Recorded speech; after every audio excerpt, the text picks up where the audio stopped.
ഇനി വിദേശ വാർത്തകൾ. റഷ്യയിലെത്തിയ ഇന്ത്യൻ പ്രധാനമന്ത്രി നരേന്ദ്രമോദിക്ക് ഊഷ്മളമായ വരവേൽപ്പ് നൽകി. പ്രസിഡന്റ് വ്ളാഡിമിർ പുടിൻ്റെ അത്താഴ വിരുന്നിൽ നരേന്ദ്രമോദി പങ്കെടുത്തു. ഉഭയകക്ഷി സഹകരണം സംബന്ധിച്ച നിർണായക ചർച്ചകൾ ഇന്നുണ്ടാകും. നമുക്കിപ്പം മെറിൻ മേരി ചാക്കോ ഇന്റർനാഷണൽ ന്യൂസ് ഡെസ്കിൽ നിന്ന് തത്സമയം ചേരുകയാണ്. ഗുഡ് മോർണിംഗ് മെറിൻ മേരി ചാക്കോ, വിവരങ്ങൾ. Good morning SKN. പ്രധാനമന്ത്രി നരേന്ദ്രമോദിയുടെ റഷ്യൻ സന്ദർശനത്തിന് തുടക്കമായിരിക്കുകയാണ്. ഇന്നലെ മോസ്കോ വിമാനത്താവളത്തിലെത്തിയ മോദിക്ക് ഊഷ്മള സ്വീകരണമാണ് ലഭിച്ചത്.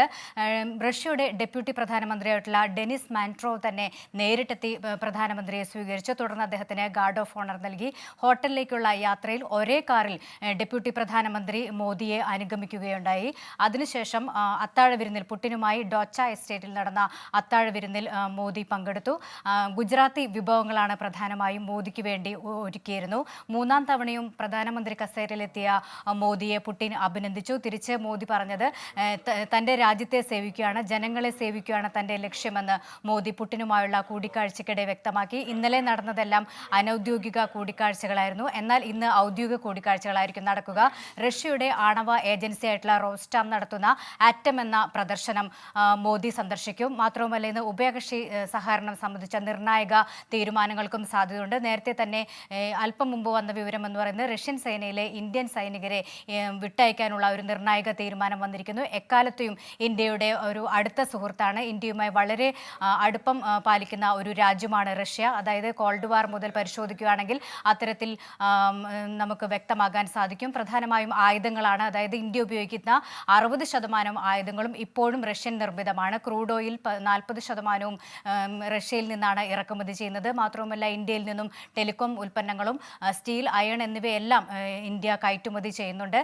റഷ്യ യുക്രൈൻ യുദ്ധം നടക്കുന്ന ഈ ഒരു നിർണായക സാഹചര്യത്തിൽ തന്നെയാണ് മോദിയുടെ സന്ദർശനം. എന്നാൽ ഇന്ത്യയുടെ നിലപാട്, ഈ ഒരു യുദ്ധത്തെക്കുറിച്ച് ഇന്ത്യ ഇതുവരെ നിഷ്പക്ഷ നിലപാടാണ് എടുത്തിട്ടുള്ളത്. ഐക്യരാഷ്ട്രസഭയിൽ പോലും റഷ്യക്കെതിരെ വോട്ട് രേഖപ്പെടുത്തേണ്ട അവസ്ഥകളിലെല്ലാം, ആ സാഹചര്യങ്ങളെല്ലാം ഇന്ത്യ വിട്ടുനിൽക്കുകയാണ് ചെയ്തിട്ടുള്ളത്. എന്നാൽ പരോക്ഷമായി ഇന്ത്യ സൂചിപ്പിക്കുന്നുണ്ട്, അതായത് ജനങ്ങളുടെ സുരക്ഷയും സമാധാനവും ഉറപ്പുവരുത്തുന്ന ആ കാര്യങ്ങളെല്ലാം ഇന്ത്യ പിന്തുണയ്ക്കുമെന്നാണ് പറഞ്ഞിട്ടുള്ളത്.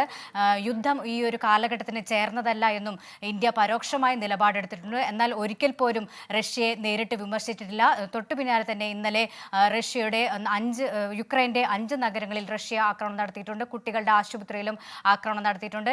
മോദിയുടെ ഈ ഒരു സന്ദർശന വേളയിൽ തന്നെയാണ് ഇത്തരത്തിലൊരു ആക്രമണം നടക്കുന്നത്. എന്നാൽ ഇന്ത്യയുടെ നിലപാടനുസരിച്ച് ഒരു നിഷ്പക്ഷ നിലപാടാണ് സ്വീകരിക്കുന്നത്.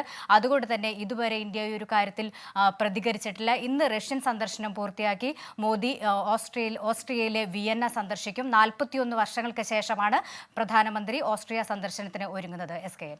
മെറിൻ, ഈ അമേരിക്കൻ പ്രസിഡന്റിന്റെ മിക്കവാറും കുഴയുന്ന ലക്ഷണമുണ്ടല്ലോ. ഡെമോക്രാറ്റുകൾ തന്നെ ജോ ബൈഡൻ മത്സരിക്കാൻ പാടില്ല എന്ന രീതിയിലുള്ള അവകാശവുമായി രംഗത്ത് വന്നിരിക്കുന്നു. കമല ഹാരിസിന് സാധ്യത കൂടുതൽ. എന്നാൽ ഒരു കാരണവശാലും ഈ മത്സരത്തിൽ നിന്ന് മാറില്ല എന്നാണ് ജോ ബൈഡൻ പറയുന്നത്. ഏറ്റവും ലേറ്റസ്റ്റ് അപ്ഡേറ്റ്സ് എന്താണ് അമേരിക്കയിൽ നിന്ന്? SKN, പ്രസിഡന്റ് തെരഞ്ഞെടുപ്പുമായി ബന്ധപ്പെട്ട് ഇപ്പോൾ ബൈഡൻ പിന്മാറണമെന്ന് ഡെമോക്രാറ്റുകൾക്കുള്ളിൽ തന്നെ ആവശ്യമുയരുന്നു. ബൈഡന്റെ ആരോഗ്യനില സംബന്ധിച്ചാണ് ഇപ്പോൾ സംശയം വരുന്നത്. ഇക്കാര്യത്തിൽ ഇപ്പോൾ വാർത്തകൾ പ്രചരിച്ചത് പാർക്കിൻസൺസ് രോഗത്തിന് ബൈഡൻ ചികിത്സ തേടിയെന്നാണ് ഇപ്പോൾ റിപ്പോർട്ടുകൾ വന്നത്. അതുമായി ബന്ധപ്പെട്ട് ന്യൂയോർക്ക് ടൈംസ് റിപ്പോർട്ട് ചെയ്തത് 8 തവണ ഈ പാർക്കിൻസൺസ് വിദഗ്ധൻ വൈറ്റ് ഹൗസ് സന്ദർശിച്ചു എന്നാണ് പറയുന്നത്. ഈ കാര്യത്തിൽ ഒരു വിശദീകരണം നടത്തുന്നതിന് വേണ്ടിയിട്ടാണ് വൈറ്റ് ഹൗസ് വാർത്താ സമ്മേളനം നടത്തിയത്. അതിൽ മാധ്യമപ്രവർത്തകർ തുടരെ ചോദ്യങ്ങൾ ചോദിച്ചു. ബൈഡൻ ആരോഗ്യവാനാണോ, അദ്ദേഹം പാർക്കിൻസൺസിന് ചികിത്സ നേടിയിട്ടുണ്ടോ എന്ന് ചോദിച്ചു.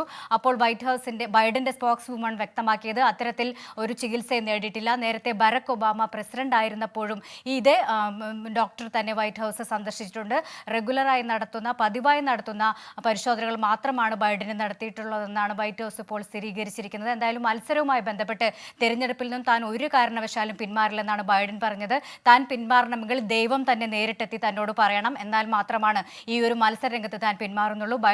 ട്രംപിനെ നേരിടാൻ താൻ 101% ആരോഗ്യവാനാണ്. ട്രംപിനെ തോൽപ്പിക്കുമെന്ന് തനിക്ക് ഉറപ്പുള്ളത് കൊണ്ടാണ് മത്സരരംഗത്ത് താൻ തുടരുന്നതെന്നും ബൈഡൻ വ്യക്തമാക്കുന്നുണ്ട്. നേരത്തെ അറ്റ്ലാന്റയിൽ നടന്ന പ്രസിഡൻഷ്യൽ ഡിബേറ്റിനിടെയാണ് ബൈഡന് ട്രംപിന്റെ ചോദ്യങ്ങൾക്ക്, അല്ലെങ്കിൽ ആ ഒരു സംവാദത്തിൽ ആ ഒരു പ്രകടനം വളരെ മോശമായിരുന്ന ഡെമോക്രാറ്റുകൾക്കിടയിൽ ആവശ്യമുയർന്നു. ഇതിന് പിന്നാലെയാണ് ബൈഡനെ മാറ്റി ഇന്ത്യൻ വംശജയും വൈസ് പ്രസിഡന്റുമായുള്ള കമല ഹാരിസിനെ ഡെമോക്രാറ്റുകൾക്ക് വേണ്ടി മത്സരിപ്പിക്കണമെന്ന ആവശ്യം ആവശ്യമുയർന്നത്. ഇക്കാര്യത്തിൽ ബൈഡൻ ഇപ്പോൾ ഡെമോക്രാറ്റുകൾക്ക് കത്തയച്ചിരിക്കുകയാണ്. ഞാൻ നിങ്ങളുടെ ആശങ്ക മനസ്സിലാക്കുന്നു, നിങ്ങളുടെ ആവശ്യങ്ങളോട് ഞാൻ ഒരിക്കലും അന്ധനല്ല, ഞാൻ ഒരിക്കലും കണ്ണടക്കില്ല. പക്ഷേ എനിക്ക് ട്രംപിനെ നേരിടാൻ കഴിവുണ്ട്. 101% ഞാൻ ആരോഗ്യവാനാണ്.